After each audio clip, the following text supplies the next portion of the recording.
How important are logical levels in NLP? Keep watching.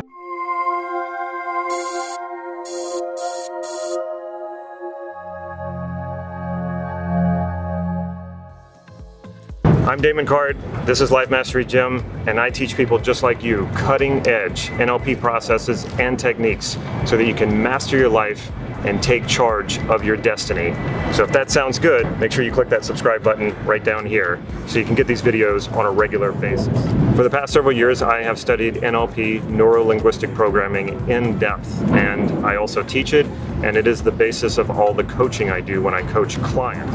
Along the way, I've understood how important logical levels are in NLP, but not just NLP, and how we understand the world around us. By the end of this video, you're going to understand why logical levels is so important and how they can be useful to you in getting what it is that you want. By the way, if you haven't noticed, I'm not in my usual place. I am in Istanbul, Turkey, and I shot 2 previous videos from a rooftop in Istanbul, Turkey, and I want to apologize because those videos were actually out of focus. And one of the things that happens when you travel is you end up flipping switches on your camera unintentionally, and so I flipped accidentally the autofocus off. So I do apologize, and I have since fixed the problem, so my next videos will be in focus now. Logical levels is a theory that a man named Gregory Bateson created. And Gregory Bateson was a professor at the University of California in Santa Cruz at the time that John Grinder and Richard Bandler were creating NLP. And he had a heavy influence on NLP, and logical levels especially. Logical levels is basically how we make sense of the world. It's how we understand. It's the levels in which we categorize. Now, I'm going to talk more about that throughout the video, but I want to make sure that I differentiate between logical levels and Robert Dilts's neurological levels. Now, all of NLP is based on logical levels, and Robert Dilts, a teacher in NLP who was one of the early developers, created a model called neurological levels that was supposed to be based on logical levels, but is in fact not true logical levels. So I can do a video about that, how neurological levels by Robert Dilts is not actually logical levels, and whether or not that's a good model to practice. And if you would like a video like that, let me know in the comments down below, as well as if you have any other questions or comments about this video, make sure you put them in the comments down below and I will respond to you. Like I was saying, logical levels is how we learn. But not only that, it's how we make sense of the world around us. And so to give you a demonstration of how logical levels works, we take, say, a category. It's one of the ways that we categorize things. So let's take a category called car. We have a car, and then if we go down the logical levels, we get more specific. So if I say car, then I go down the logical levels, I can be more specific about the type of car that I'm talking about. So let's say an SUV. So now I'm getting more specific about the type of car that I'm talking about. And then with SUV, I can go even more specific and talk about the brand name of the SUV. So I'm getting more specific as I go down the logical levels.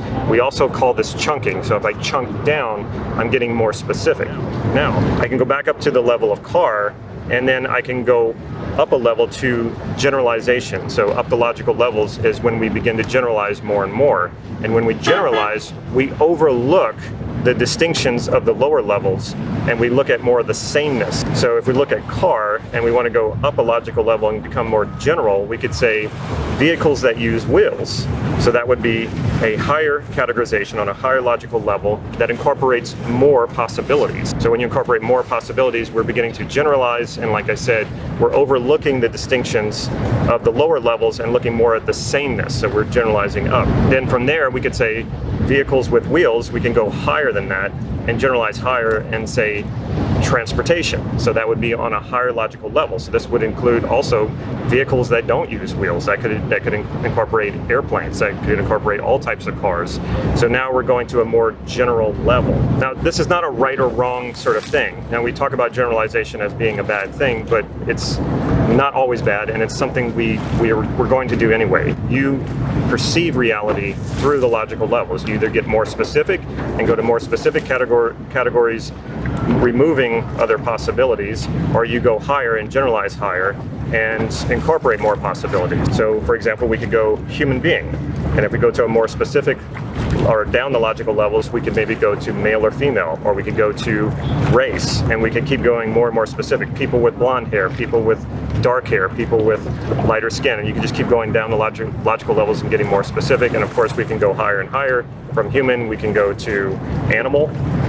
From there, we could go to all living things, which would incorporate plants. So those are just the examples of how logical levels work. You can also go sideways. If you have categories that are on the same logical level, you can also go sideways. So one of the reasons why this is important is so that we can understand when we are on a logical level that is serving us or not serving us. So does it serve us to get more specific? So if I'm in, say, a debate with someone, or maybe even a persuasion situation in sales or in some sort of negotiation, and somebody makes a vague and very general statement, it might serve my argument very well to drop down to a lower logical level and ask that person to be more specific. This works very well in debates. I do it a lot. And so if somebody makes a very general statement, I will ask a more specific question. What exactly do you mean by that? Or I might take something specific that they said, a piece of it, and ask for them to be more specific about that. And I do this a lot even when people are asking me questions in a teaching setting.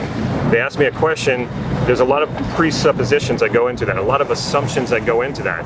So I don't want to assume anything. I want to make sure that I'm answering the question properly. So I might ask for I might ask a question that makes them go to a lower logical level and get more specific. And I might go the other way.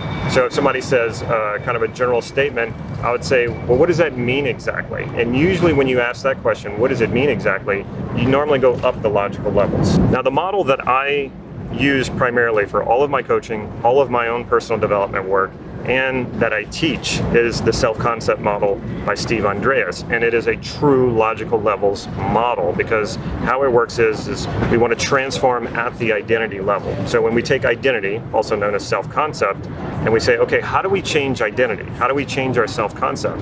It's very important to understand logical levels in order to do this. So when Steve Andreas was creating this model, he thought, okay, well, if we're on the level of identity, where do we go up from there and where do we go down from there? So he asked the question, what is on a higher logical level than identity? Well, it's how I feel about myself, how I feel about my identity. That's on a more general, more meta level. And so when you ask that question, well, how do I feel about myself? What I'm really asking is, do I have self-esteem, or do I have good self-esteem? So on a higher logical level than identity is self-esteem. How do I feel about myself? And so let's come back down to self-concept. So I'm at self-concept. I know that self-esteem is on a higher logical level. But what's on a lower logical level than self-concept? Well, Steve thought the qualities of who we are would have to be on a lower logical level. So I can say, well, I'm me, and that's my self-concept, or you're you, and that's your self-concept. But what are some specifics about you? So we drop down to a lower logical level and we ask for specifics. Well, what can you say about who you are? What can I say about who I am? Are you intelligent? Are you happy? Are you kind? There's so many different qualities you can go to. So those qualities are on a lower logical level and they give more specific description about who you are. And then we can drop down to a lower logical level and say, well, what's on a lower logical level than qualities? Because qualities are generalizations. Your self-concept is a bigger, broader generalization that brings all your qualities together. And your self-esteem is a bigger, broader generalization that gives you a sense of your entire self and how you feel about it. So we drop down from identity or self-concept to a lower logical level, and that's qualities. And then if we drop down lower than qualities, what creates qualities? When we get more specific, and that is your experiences. Not just your experiences, but your experiences that you self-reflect. The experiences that you then turn on yourself and say, well, what does this mean about me? Well, this must mean I'm an intelligent person. Boom, we have a quality at a higher logical level. And then maybe I feel like I'm a kind person. There's another quality. From my experiences, I experience being kind. People tell me I'm kind. I have all these kindness experiences. And now I have the quality of kindness. And then we gather all these qualities and we say, okay, well, once we have all these qualities, what is this exactly? And on a higher logical level, that's me, that's you, that's self-concept. And then how do I feel about that? Self-esteem, confidence. So that's how logical levels work. And then what Steve created was also the theory of scope and category, which takes logical levels to an amazing place. It makes it what I call three-dimensional. This is not a video about scope and category, and scope and category is a very complex subject, but it's extraordinary when you really understand it. And once again, if you want me to make a video about scope and category, let me know in the comments below, and if enough people want to see a video like that, then I will go there. It is what I would call the unifying field theory of NLP, but not just NLP. Scope and category pretty much encompasses how we make sense of the world. How do we create our sense of self? How do we create our reality? It's a wonderful, wonderful theory to use to understand yourself. And when you understand yourself better and you understand how you create the reality around you, then you have choice about it. Then you can change it. So this is more or less an introduction to logical levels. And the importance of understanding logical levels is really understanding how you create meaning in life. And when you understand how you're creating that meaning, like I said, you then have choice about it. You then can influence it. You then can change it. It puts you back in control of your life and your destiny. So if you watch a lot of my videos, you hear me emphasizing values elicitation over and over and over again, because it is so important to understand your deeper unconscious values, which drives every one of your decisions. And the cool thing is that values work on a system of logical levels. It works on logical levels. As you go up, your values get more intangible, more vague, but also very powerful, and they can then generalize to many areas of your life, and then you can also go down the logical levels on your values. Super important to understand, and when you combine the understanding of logical levels with values elicitation, look out, because your understanding of yourself and your reality is totally supercharged. So if you want to take this work deeper, take this video, understand logical levels, and then also I provide a PDF down in the description below. You click on that link and you'll get a free PDF on how to do a values elicitation. And like I said, you combine that values elicitation with the understanding of logical levels, and this thing really starts to take off. If you like this video, make sure you give it a thumbs up, and if you haven't already, make sure you click that subscribe button and the bell so you'll be notified when I put new videos out. Last but not least, if you can think of a friend or a family member who would benefit from this video, make sure you share it with them. Take care.